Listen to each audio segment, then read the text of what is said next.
जय श्री राम मित्रों, क्या आप अपने क्षेत्र की समस्याओं का समाधान करने के लिए जनहित के मामलों में एक साथ खड़े होते हैं? क्या आप नगर विकास चाहते हैं और कुछ ऐसे मुद्दे, कुछ क्षेत्रीय कुछ बातें जो विकास के लिए बहुत आवश्यक होती हैं, उनका होना भी बहुत आवश्यक होता है। हम अपने विभिन्न संगठनों में काम करते हुए इन मुद्दों को, इन समस्याओं को एक साथ नहीं रख पाते हैं। तो यदि आप में वो योग्यता है, आप अपनी ऊर्जा का उपयोग करना चाहते हैं, समाज सेवा करना चाहते हैं, तो जुड़िए नागरिक संघर्ष समिति से। हम नागरिक संघर्ष समिति का गठन समूचे जिले में करने जा रहे हैं। सिवनी मालवा हो, इटारसी हो या नर्मदापुरम हो, माखन नगर हो, और उसके बाद सोहागपुर में स्वयं हमारी एक नागरिक संघर्ष समिति चल रही है। आगे पिपरिया और बनखेड़ी तक हमने काम करना शुरू कर दिया है। जनहित के विषयों को हम छाट रहे हैं, निकाल रहे हैं, लोगों से चर्चा कर रहे हैं, और उसके बाद एक अच्छे युवाओं की टीम तैयार करके हम शीघ्र ही नागरिक संघर्ष समिति का वरिष्ठों के माध्यम से, वरिष्ठों के सहयोग से क्षेत्रीय मुद्दों पर, क्षेत्रीय समस्याओं पर और क्षेत्र के विकास के लिए बैठेंगे। हम अपने कार्यकर्ताओं के माध्यम से हमने अभी सूची बनाने का काम कर दिया है कि जो लोग बहुत सक्रिय हैं, जो हमेशा समाज सेवा के लिए, क्षेत्र हित के लिए, नगर हित के लिए खड़े रहते हैं, ऐसे लोगों की सूची बनाकर हमारे लोग जल्दी ही शीघ्र उनके साथ बैठेंगे और क्षेत्र के विकास की बात करेंगे। क्षेत्र विकास की बातों को हम शासन प्रशासन के माध्यम से उन तक पहुंचाएंगे और निश्चित ही यह एक प्लेटफॉर्म जो है क्षेत्र के विकास के लिए बहुत आवश्यक होगा। ये गैर राजनीतिक संगठन है और इस संगठन में केवल और केवल समाज सेवी लोगों का समावेश होगा, राजनीति से परे रहेगा। यह आप सभी लोग इस संघर्ष समिति में जुड़कर क्षेत्र के विकास में महत्वपूर्ण भूमिका का निर्वहन कर सकते हैं। हमने अभी 2 दिन पूर्व ही समूचे जिले में इस तरह की संघर्ष समिति का गठन होना, ऐसा एक सोशल मीडिया पर एक पोस्ट हमने की है। जो लोग जुड़ना चाहते हैं, मेरी ये सोशल साइट्स के माध्यम से मैं उन तक ये बात पहुंचाता हूं कि आइए, मैं समस्त ऐसे युवाओं का आह्वान करता हूं जो क्षेत्र के विकास के लिए अपनी भूमिका का निर्वहन करना चाहते हैं। इसलिए मैं सभी से आग्रह करता हूं, निवेदन करता हूं। हमने कुछ सोहागपुर में नवंबर पिछले 2023 से मैं इस क्षेत्र में कार्य कर रहा हूं और कार्य करने के दौरान बहुत सारी समस्याएं, बहुत सारे जो मुद्दे हैं, उनको शामिल करने का प्रयास भी हमने किया है। लोगों के संपर्क के माध्यम से ध्यान में आया, लोगों ने फोन करके हमें समस्याएं बताई कि इन मुद्दों को हमें शामिल करना चाहिए और इन्हें हमें शासन प्रशासन के समक्ष रखते हुए उन समस्याओं का निराकरण करने की आवश्यकता है। अभी पूर्व में श्रीधाम के लिए हमने प्रयास किया था और अभी वर्तमान में जो चल रहा है, जैसे कि सोहागपुर मुख्यालय पर शासकीय कॉलेज हो, इस बात को लेकर विधायक जी ने भी पुष्टि की है कि सोहागपुर मुख्यालय पर ही शासकीय कॉलेज खोला जाएगा और उस मांग को शासकीय, क्योंकि अभी शासकीय कॉलेज स्वीकृत नहीं हुआ है, इसलिए वह मांग अभी भी हमारी लंबित है। और साथ में ही हमने प्रयास किया है कि सोहागपुर मुख्यालय पर जो खाद विक्रय का जो केंद्र होता है, डबल लाख गोदाम जिसे हम कहते हैं, क्योंकि अभी सेमरी में डबल लाख गोदाम है, लेकिन आप एक बार देखिए कि जैसे अजनेरी गांव के लोगों को, भोखेड़ी गांव के लोगों को यदि डबल लाख पर खाद विक्रय लेने के लिए जाना पड़े, खाद खरीदने के लिए जाना पड़े, तो कितनी समस्या होती है। लगभग 25 से 27 किलोमीटर की दूरी सेमरी की होती है। यदि मुख्यालय पर डबल लाख गोदाम खोला जाएगा तो निश्चित ही उसका लाभ हर गांव के लोग उठा सकते हैं, क्योंकि सोहागपुर मुख्यालय तक पहुंच और साधन बहुत सुलभ होते हैं। इसलिए मुख्यालय की बात हम इसलिए करते हैं क्योंकि पहुंच मार्ग होते हैं, साधन उपलब्ध होते हैं। तो डबल लाख गोदाम की स्थापना सोहागपुर मुख्यालय पर भी हो, ताकि किसानों को असुविधा का सामना न करना पड़े। साथ ही हमने ये एक मुख्य मुद्दा और हमने लोगों की राय से सुना है, वो ये है कि हमारी जो सोहागपुर कृषि मंडी है, इसमें फिर से उपज नीलामी का कार्य शुरू किया जाए। मतलब सोहागपुर मंडी को फिर से चालू किया जाए, क्योंकि वहां पर ना तो किसान अपना माल लेके आ पाते हैं, और यदि किसान माल लेके आते हैं तो फिर व्यापारी पर्याप्त संख्या में वहां पर उपस्थित नहीं होते, बोली नहीं लगा पाते। तो ऐसी स्थिति में सोहागपुर की जो कृषि मंडी है बहुत व्यवस्थित है, हम सभी ने देखा कि मेन रोड पर है, बहुत सारी व्यवस्थाएं उसके अंदर हैं, संचालित हैं, परंतु हमारी मंडी किन्हीं किन्हीं कारणों से चालू नहीं हो पा रही है। तो उस मंडी को हमें पुनः चालू करवाना है। हम सभी लोगों को मिलकर ये प्रयास करना पड़ेगा, आप सभी लोगों को एक साथ आना पड़ेगा। और साथ ही हम सेमरी में और सोहागपुर मंडी में मंडी सचिव और प्रशासन के माध्यम से ये एक मांग और करने वाले हैं, जो हमारे ध्यान में आई, लोगों ने हमें बताया कि जैसे सेमरी मंडी की हम बात करें तो किसी एक सज्जन ने मुझे बताया था कि शायद 72 से 73 व्यापारी लाइसेंसधारी रजिस्टर्ड हैं, परंतु जब किसानों की उपज मंडी में लाई जाती है तो बहुत कम संख्या में वहां पर व्यापारी बोली लगाने के लिए आते हैं। अब जब व्यापारियों की संख्या अधिक होगी तो आप इस ओर ध्यान दीजिए कि बोली लगाने में फिर वो माल अच्छा जाएगा, किसानों को उसका लाभ मिलेगा, किसानों को अपनी फसल का उचित मूल्य मिलेगा। अब जब व्यापारी कम संख्या में पहुंचेंगे तो स्वतः निश्चित ही वहां पर किसी तरह की कोई प्रतिस्पर्धा नहीं होती और फिर किसानों को पौने दामों में अपनी फसल का विक्रय करना पड़ता है। हम अपने इस क्षेत्र के सारे लोग पिपरिया मंडी जाते हैं। पिपरिया मंडी जाने का कारण आपको मालूम है, इस जिले की पिपरिया मंडी एक मुख्य मंडी में शामिल है। जैसे इटारसी है, उसी तरह से पिपरिया मंडी बहुत बड़ी मंडी है और हमें उचित दाम वहां पर मिलता है। लेकिन एक बात जब ध्यान में आती है कि यदि सोहागपुर से कोई व्यक्ति पिपरिया मंडी माल लेकर जाता है तो लगभग मुझे लगता है कि 4,000 रुपए का किराया ट्रैक्टर का या किसी वाहन का उसका लगता है। यदि ये अंतर हमें सोहागपुर मंडी में ये फसल का उचित दाम मिल जाए तो निश्चित ही व्यापारियों को भी लाभ होगा, इस क्षेत्र का विकास होगा। निश्चित ही जो कृषि मंडी से लगी हुई दुकानें हैं, यहाँ पर चाय की दुकान हो, नाश्ते की दुकान या कुछ भी हो, उसका लाभ हमें मिलेगा। ये बात ये हुई। और उसके साथ ही हमने ये मांग की है कि जैसे सोहागपुर में जब कोई कार्यक्रम होते हैं, जैसे रामनवमी हुई, तो शहर में मतलब आवागमन की सुविधा जो होती है, यातायात व्यवस्था जो होती है, बहुत दिक्कत आती है लोगों को। कोई कार्यक्रम हुए, बड़े कार्यक्रम होने के कारण रोड का जो मार्ग है वो अव्यवस्थित हो जाता है। इसलिए मार्ग भी अवरुद्ध ना हो, कार्यक्रम भी सुचारू रूप से चलते रहें, इसके लिए हमारे पास एक विकल्प आया है। विकल्प ये है कि एक रास्ता तो मातापुरा से होते हुए सीधा रामगंज तिगड्डे पर मिलता है, साथ ही एक रास्ता रामगंज वार्ड से होते हुए रेवा बनखेड़ी मार्ग है। यदि रेवा बनखेड़ी और रामगंज वार्ड के बीच मुक्ति धाम के पास पलकमती पर रिप्टा बन जाए तो निश्चित ही जो हमारी यातायात की व्यवस्था है बहुत अच्छी हो जाएगी। इस विचार पर आप लोगों के क्या कमेंट्स हैं? यदि आपको उचित लगे तो इन मांगों के साथ हमसे जुड़िए और जुड़ने के साथ साथ इन समस्याओं का समाधान करने के लिए हमारे साथ खड़े होइए, क्योंकि ये यातायात की बहुत बड़ी समस्या होती है। दशहरा हो, डोल 11 का पर्व हो, रामनवमी का पर्व हो, जब भी कोई बड़े कार्यक्रम होते हैं तो निश्चित ही यातायात अव्यवस्थित हो जाता है।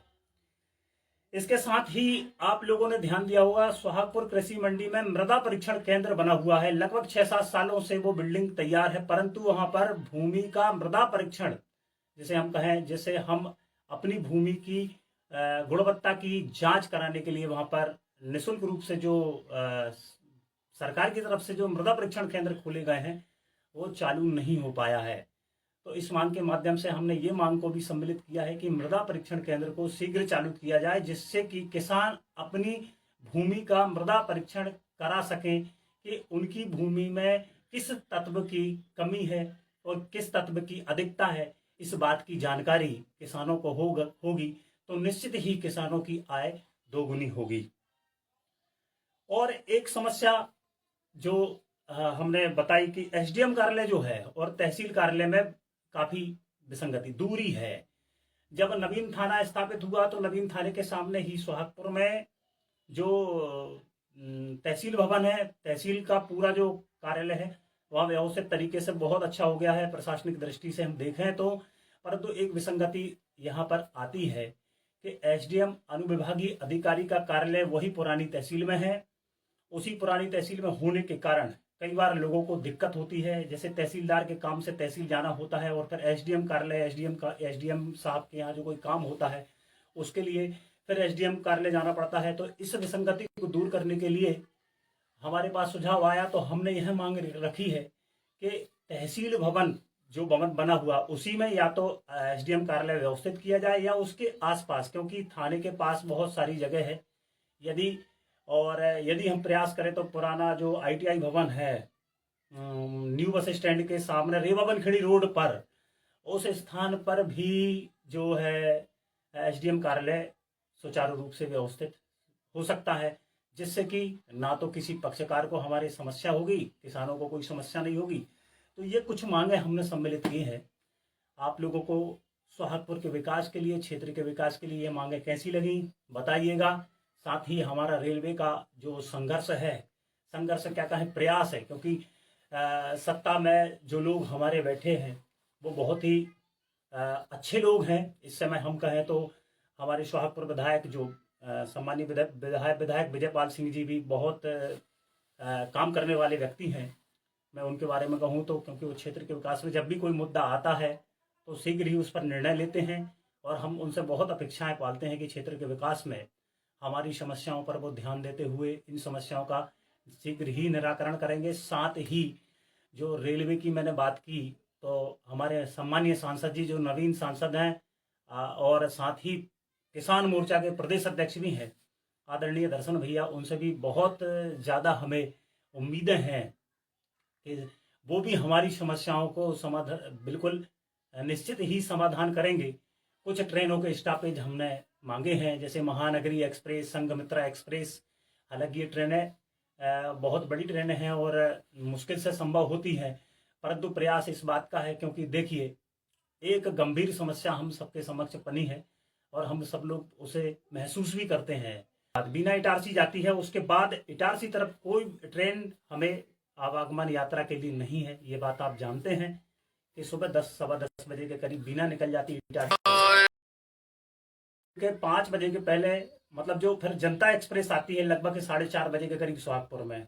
और इसी बीच यदि हम जबलपुर तरफ की जाने की बात करें तो सुबह राजकोट के जाने के बाद बीच में जो 7 घंटे का जो समय होता है, उस 7 घंटे के समय के दौरान कोई भी ट्रेन यात्रियों की सुविधा के लिए नहीं है। और ये स्थिति केवल सोहागपुर की नहीं है, ये स्थिति बनखेड़ी रेलवे स्टेशन की भी है। पिपरिया बड़ा रेलवे स्टेशन है, तो पिपरिया बड़े रेलवे स्टेशन से हमें यदि जबलपुर जाना है या इटारसी तरफ जाना है तो हमें पिपरिया स्टेशन से आना और जाना पड़ता है। तो इस समस्या को हमने सांसद महोदय के समक्ष रखा है कि आप इस व्यवस्था को देखते हुए या तो पूर्व की भांति, जैसे कि जनता भी एक्सप्रेस बीच में चलती थी तो उसका स्टॉपेज जैसा कि तैसा यथावत हो, या फिर हमें महानगरी या संघमित्रा एक्सप्रेस, क्योंकि ये दोनों ट्रेन दोपहर में है इधर जाने के लिए, तो इससे हमारी सुविधा दोनों स्टेशनों की बनेगी, पिपरिया की भी मतलब बनखेड़ी की भी और साथ ही सोहागपुर की भी। इससे यहाँ की जो जनता है इसको लाभ होगा और यातायात की सुविधा सुगम होगी। और साथ ही intercity, Jan Shatabdi, Indore overnight express, ऐसी गंगा कावेरी, हमने ऐसी 4-5 ट्रेनों का स्टॉपेज कराने के लिए आवेदन दिया है, ज्ञापन दिया है और उनसे मिलना भी हुआ है। इसके बाद ही साथ में हम कुछ और समस्या, जैसे रेलवे स्टेशन की हम बात करें तो रेलवे स्टेशन का प्लेटफार्म क्रमांक 2 बहुत नीचा है। आपने ध्यान दिया हो तो यदि हम बनखेड़ी रेलवे स्टेशन से अपनी तुलना करें तो हमारा रेलवे स्टेशन के दोनों प्लेटफार्म काफ़ी नीचे हैं, जिसमें 2 नंबर का प्लेटफार्म काफ़ी नीचा है।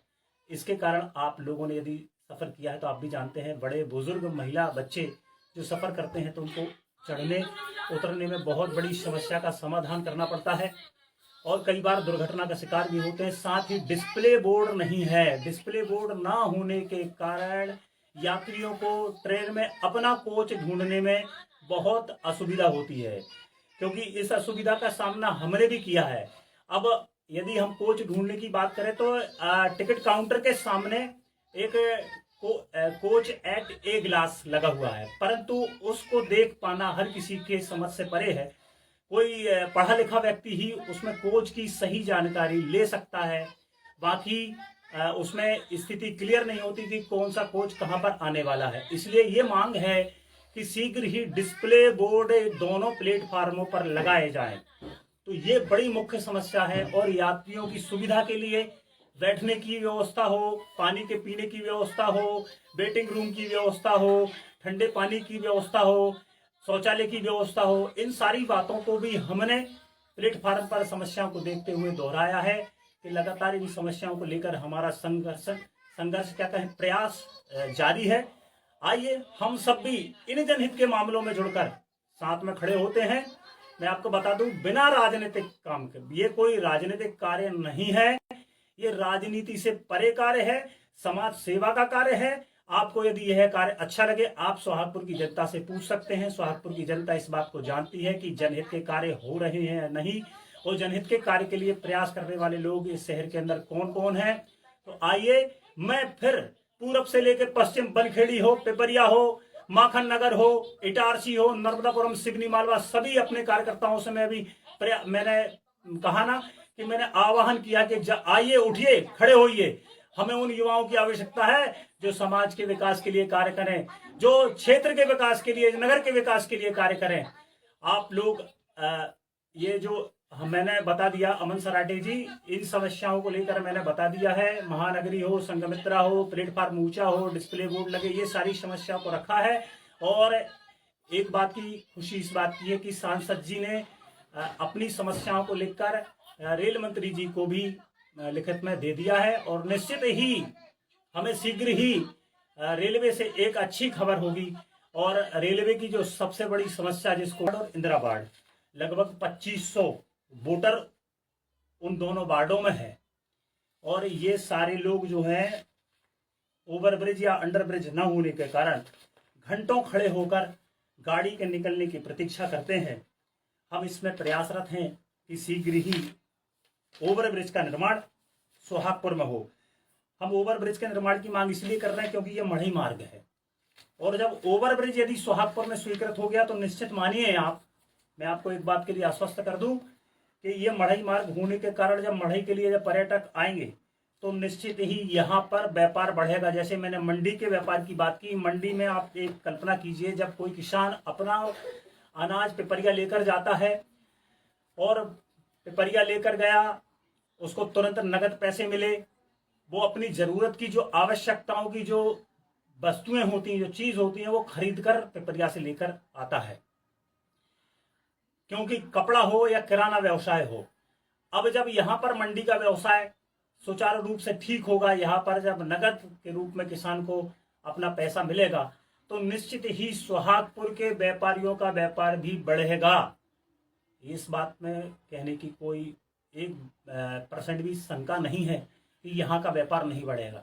इसी तरह से यदि रेलवे ओवरब्रिज का निर्माण सोहागपुर में हो, जैसे कि अभी बांसखापा में स्वीकृत हुआ है, बांसखापा की स्थान पर यदि हमारे लोगों ने थोड़ा सा पूर्व में प्रयास किया होता स्वीकृत होने के पहले, तो बांसखापा का जो रेलवे ओवरब्रिज है वो सोहागपुर में बनना चाहिए था, स्वीकृत होना चाहिए था। यदि यहाँ पर वो बनता तो उससे निश्चित ही, क्योंकि विदेशी पर्यटकों की संख्या मढ़ई में आने वालों की बहुत ज्यादा होती है, हजारों की संख्या में विदेशी पर्यटक मढ़ई घूमने के लिए आते हैं, सतपुड़ा टाइगर रिजर्व में आते हैं।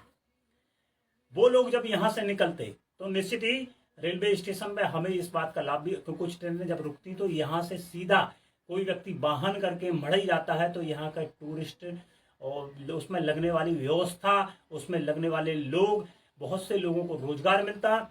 चाय की दुकान पर चाय बिकती, एक उदाहरण के तौर पर बता रहा हूँ, पान की दुकान का पान बिकता, नाश्ते की दुकान पे भी सब, ये सारी व्यवस्था, होटल जो हमारे यहाँ पे रेस्टोरेंट वगैरह जो भी चीजें हैं, जो भी बने हुए हैं, निश्चित ही सोहागपुर का व्यापार उस रेलवे ओवरब्रिज के होने के कारण बढ़ता। और साथ ही जो दो नगरों की जो कनेक्टिविटी में जिनकी बात कर रहा हूँ, तिलक वार्ड, इंदिरा वार्ड, इनकी कनेक्टिविटी शहर से जुड़ जाती, क्योंकि उन दोनों वार्ड के निवासी यह कहते हैं कि हम सोहागपुर नगर का हिस्सा नहीं है, ऐसा हमें महसूस होता है। और हमें भी लगता है, क्योंकि हम 15 वार्डों की गिनती में तो आते हैं, परंतु हम सुविधा से हटकर हैं, क्योंकि हमें सुविधा इसलिए नहीं मिल पाती क्योंकि बीच में हमारे ये जो रेल पटरी गई है, इसके कारण हमारा विकास, हमारे वार्ड का विकास रुका हुआ है।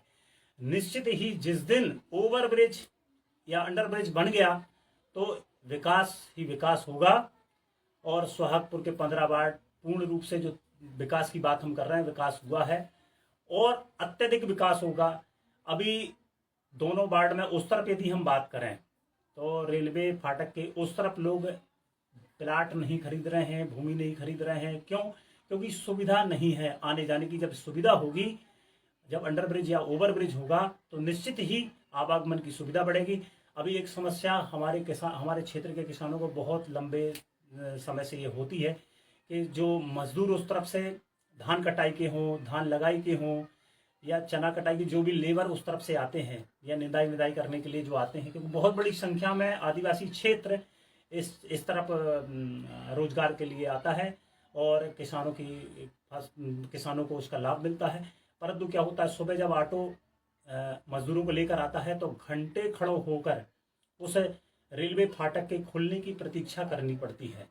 तो इसलिए इस बात को हमने रखा है कि शीघ्र ही ओवर ब्रिज का निर्माण यहाँ पर होना चाहिए और ओवर ब्रिज के साथ अंडर ब्रिज का भी निर्माण यहाँ पर होना चाहिए।